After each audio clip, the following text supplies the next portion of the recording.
10ാം class പൊതുപരീക്ഷ കഴിഞ്ഞ് നമ്മുടെ വിദ്യാർത്ഥികളൊക്കെ തുടർ പഠനത്തിന് വേണ്ടി അന്വേഷിച്ചു കൊണ്ടിരിക്കുകയാണ്.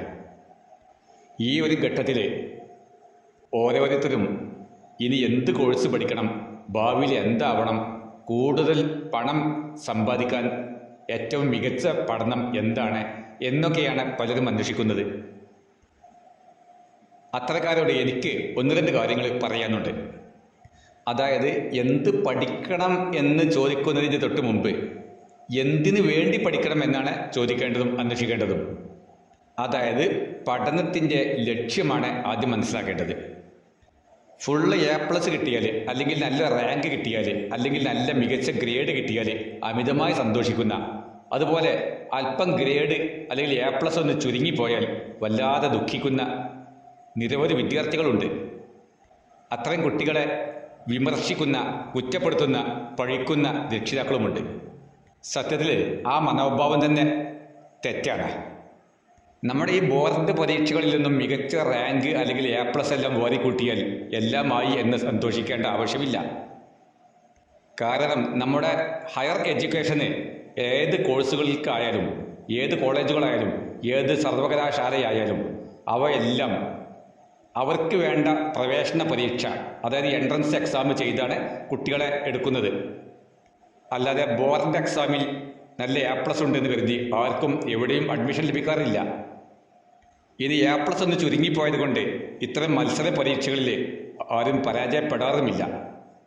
അതായത് ബോർഡ് എക്സാമിൻ്റെ റിസൾട്ടല്ല ലക്ഷ്യം, അല്ലെങ്കിൽ അതല്ല മാനദണ്ഡം. അതുകൊണ്ട് തന്നെ A+ ഒന്ന് ചുരുങ്ങിപ്പോയാൽ ആത്മഹത്യ ചെയ്യേണ്ട ആവശ്യവുമില്ല. ആദ്യമേ ഒരു കാര്യം മനസ്സിലാക്കേണ്ടതുണ്ട്. ഈ പരീക്ഷ എന്നൊക്കെ പറഞ്ഞാൽ അത് പഠനത്തിൻ്റെ അന്ത്യമല്ല. അത് വിദ്യാഭ്യാസത്തിൻ്റെ ഒരു സ്റ്റെപ്പിൽ നിന്ന് മറ്റൊരു സ്റ്റെപ്പിലേക്കുള്ള ഒരു കവാടം മാത്രമാണ്. എല്ലാ പരീക്ഷകളും എല്ലാ കോഴ്സുകളും പൂർത്തിയാക്കിയാലും മരണം വരെ വിദ്യാഭ്യാസം, അറിവ് നേടൽ തുടരേണ്ടതാണ്. അത്തരക്കാരാണ് ബുദ്ധിജീവികൾ. ഖുർആൻ പഠിപ്പിക്കുന്ന പ്രാർത്ഥനയും അതാണ്. വഖുർ റബ്ബി സിദ്നി ഇൽമൻ എന്നാണ്. ഓരോ സത്യവിശ്വാസിയും നിരന്തരം പ്രാർത്ഥിക്കേണ്ട വചനം. അതായത് അൺലിമിറ്റഡായി ജീവിതം അന്ത്യം വരെ പഠനം തുടരുക. പൊതുപരീക്ഷകളിൽ ഏറ്റവും A+ വാരിക്കൂട്ടിയവരോ റാങ്ക് നേടിയവരോ അല്ല ജീവിതത്തിൽ വിജയിച്ചവർ. ഓരോ വിദ്യാർത്ഥികളിലും ജന്മസിദ്ധമായ ഒരു കഴിവുണ്ട്, ഒരു അഭിരുചിയുണ്ട്. അത് തിരിച്ചറിഞ്ഞ് ആ കഴിവിനെ വികസിപ്പിച്ചെടുത്തവരാണ് ജീവിതത്തിൽ വിജയിക്കുക. ഇന്ന് നാം കാണുന്ന ലോകത്തെ ഏത് ബുദ്ധിജീവികളും, ഏത് ഉയർന്ന ആളുകളും അവരുടെ ആ ജന്മസിദ്ധമായ കഴിവ് ഇംപ്രൂവ് ചെയ്തവരാണ്. എന്നാൽ ആ സ്കില്ല്, അത്രയും കഴിവ് കണ്ടെത്താതെ മറ്റേതോ കോഴ്സ് പഠിച്ചവർ ജീവിതത്തിൽ പരാജയപ്പെടുകയും ചെയ്യും. അതുകൊണ്ടാണ് നമ്മുടെ നാട്ടിൽ നിരവധി ആളുകൾ ഡിഗ്രിയും PGയും കഴിഞ്ഞ് കൂലിവേലയ്ക്ക് പോകുന്ന പലരുമുണ്ട്. അതായത് അവരുടെ പ്രകൃതിപരമായ കഴിവ് തിരിച്ചറിഞ്ഞല്ല അവർ പഠിച്ചത് ഒരു കോഴ്സ്, അവരുടെ കഴിവ് മറ്റൊരു വിഭാഗം. അതായത് പ്രകൃതി അവർക്ക് വേണ്ടി ഒരുക്കി വെച്ച മേഖല മറ്റൊന്നായിരുന്നു. അതിന് വിപരീത ദിശയിലാണ് അവർ പഠനം തുടർന്നത്. അതുകൊണ്ട് തന്നെ അവർക്കൊന്നും ലക്ഷ്യസ്ഥാനത്ത് എത്താൻ സാധിച്ചില്ല. അതായത് ഹയർ സെക്കൻഡറി 10ാം ക്ലാസ് കഴിഞ്ഞ ശേഷം ഹയർ സെക്കൻഡറിക്ക് ഒരു വിദ്യാർത്ഥി തുടർന്ന് പഠിക്കുന്നത് ഏറ്റവും ബുദ്ധിയുള്ള കുട്ടികളാണെങ്കിൽ സയൻസ് എടുക്കുന്നു. അതിന് തൊട്ട് താഴെ ഗ്രേഡിലുള്ള കുട്ടികൾ കൊമേഴ്സ് എടുക്കുന്നു. ഒന്നിനും കൊള്ളാത്തവരാണെന്ന് തിരിച്ചറിഞ്ഞ കുട്ടികൾ പേരിനൊരു ഹയർ സെക്കൻഡറി എന്ന പേരിൽ മാനവിക വിഷയങ്ങളാവുന്ന ഹ്യൂമാനിറ്റീസ് മേഖലയും എടുക്കുന്നു. ഈ കൺസെപ്റ്റ് തനി വിഡ്ഢിത്തമാണ്. അതായത് ഈ ഹ്യൂമാനിറ്റീസ് അഥവാ മാനവിക മേഖലയിലുള്ള പഠനം എന്നത് ബുദ്ധി കുറഞ്ഞവർക്കുള്ള പഠനമല്ല. ഏറ്റവും ബുദ്ധിയുള്ളവരാണ് അത് പഠിക്കേണ്ടത്. അതാണ് കലയിലും സാഹിത്യത്തിലുമൊക്കെ അഭിരുചിയുള്ള വിദ്യാർത്ഥികൾ. അത്തരക്കാർക്ക് പഠിക്കാനുള്ളതാണ് മാനവിക വിഷയം. അത്തരം വിദ്യാർത്ഥികൾ വളരെ വിരളമായിരിക്കും. അതുകൊണ്ട് ഹ്യൂമാനിറ്റീസ് പഠിക്കാൻ കൊള്ളുന്ന വിദ്യാർത്ഥികൾ വളരെ ചുരുക്കമാണ്. അതുകൊണ്ട് ഒന്നിനും കൊള്ളാത്തവർ ഇത്തരം മേഖലയല്ല പഠിക്കേണ്ടത്. അതുകൊണ്ട് 10ാം ക്ലാസ് കഴിഞ്ഞ ഓരോ വിദ്യാർത്ഥിയും തൻ്റെ കഴിവ്, തൻ്റെ താല്പര്യമുള്ള മേഖല ഏതാണെന്ന് തിരിച്ചറിഞ്ഞ് ആ മേഖലയുമായി ബന്ധപ്പെട്ടാണ് പഠനം തുടരേണ്ടത്. ഒരാൾക്ക് നല്ല രചനാപാഠവുമുണ്ടെങ്കിൽ, അതായത് കഥ എഴുതാൻ, പ്രബന്ധം തയ്യാറാക്കാൻ, അല്ലെങ്കിൽ കവിത എഴുതാൻ ഭാഷാപരമായ കഴിവുള്ള താല്പര്യമുള്ള വിദ്യാർത്ഥിയാണെങ്കിൽ അവർക്കുള്ളതാണ് ഹ്യൂമാനിറ്റീസ്. അതുപോലെ ദാർശനിക വൈഭവമുള്ള വിദ്യാർത്ഥികൾ, അവർക്കുള്ളതാണ് ഹ്യൂമാനിറ്റീസ്.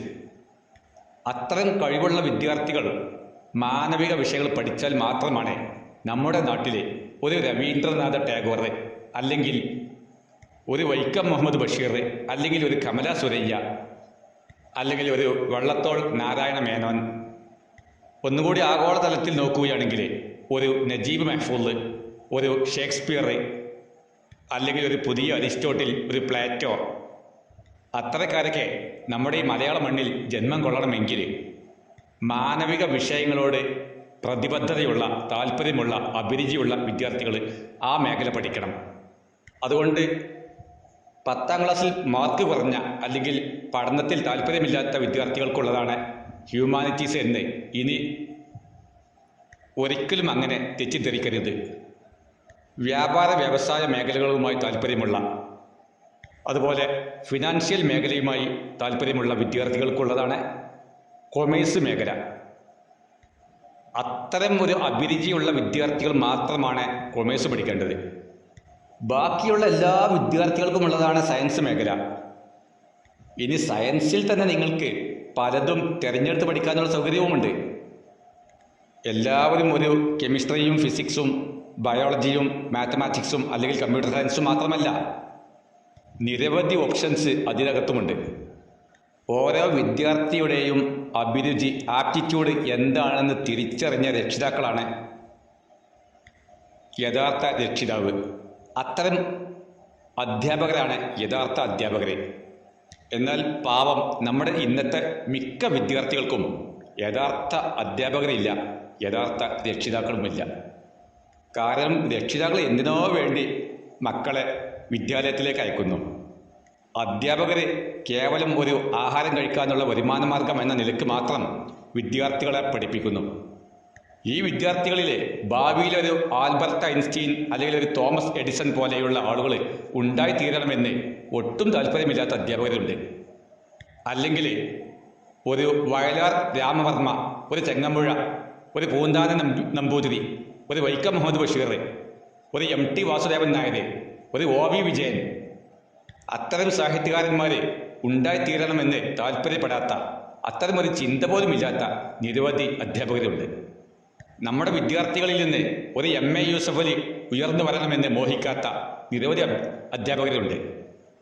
സത്യത്തിൽ 10ാം ക്ലാസ് കഴിയുന്ന സമയത്ത് തന്നെ ഓരോ വിദ്യാർത്ഥിയുടെയും കാര്യത്തിൽ രക്ഷിതാവും അതുപോലെ അധ്യാപകരും കൂടി ചേർന്ന് വിദ്യാർത്ഥികളുടെ യഥാർത്ഥ അഭിരുചി കണ്ടെത്തേണ്ടത് അനിവാര്യമാണ്. അത് കഴിഞ്ഞാണ് ഹയർ സെക്കൻഡറിക്ക് അല്ലെങ്കിൽ +1 അഡ്മിഷൻ തേടേണ്ടത്. അപ്പോൾ ആപ്റ്റിറ്റ്യൂഡ്, അഭിരുചി കണ്ടെത്താതെ നിങ്ങൾ പഠിക്കരുത്. അതുകൊണ്ട് എന്താണ് പഠിക്കേണ്ടതെന്ന് നിങ്ങൾക്ക് ഇപ്പോൾ ബോധ്യപ്പെട്ട് കാണും.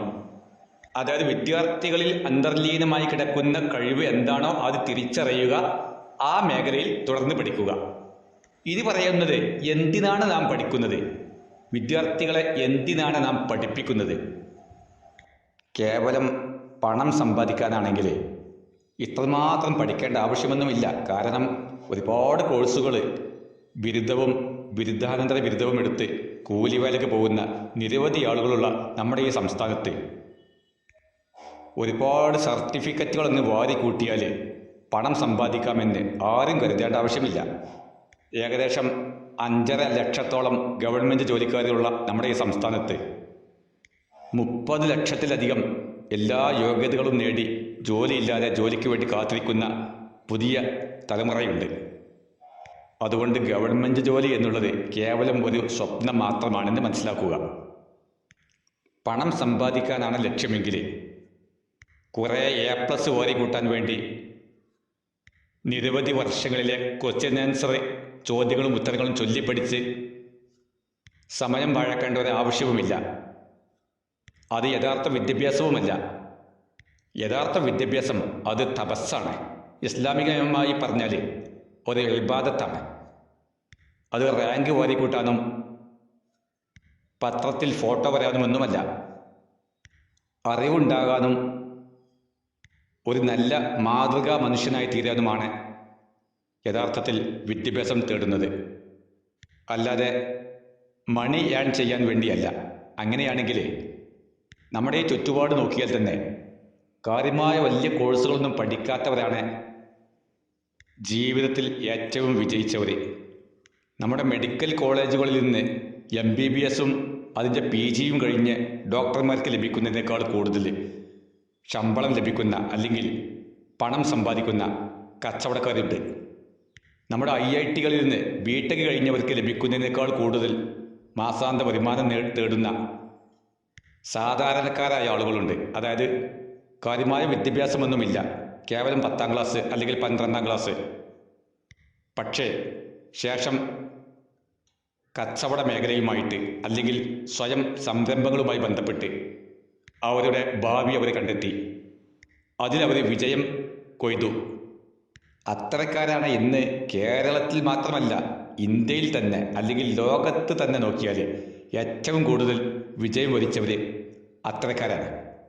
ഉദാഹരണമായി നമ്മുടെ MA യൂസഫലിയെ തന്നെ നിങ്ങൾക്ക് കണ്ടെത്താം. അദ്ദേഹം കാര്യമായ വിദ്യാഭ്യാസ യോഗ്യതയൊന്നുമുള്ള ആളല്ല.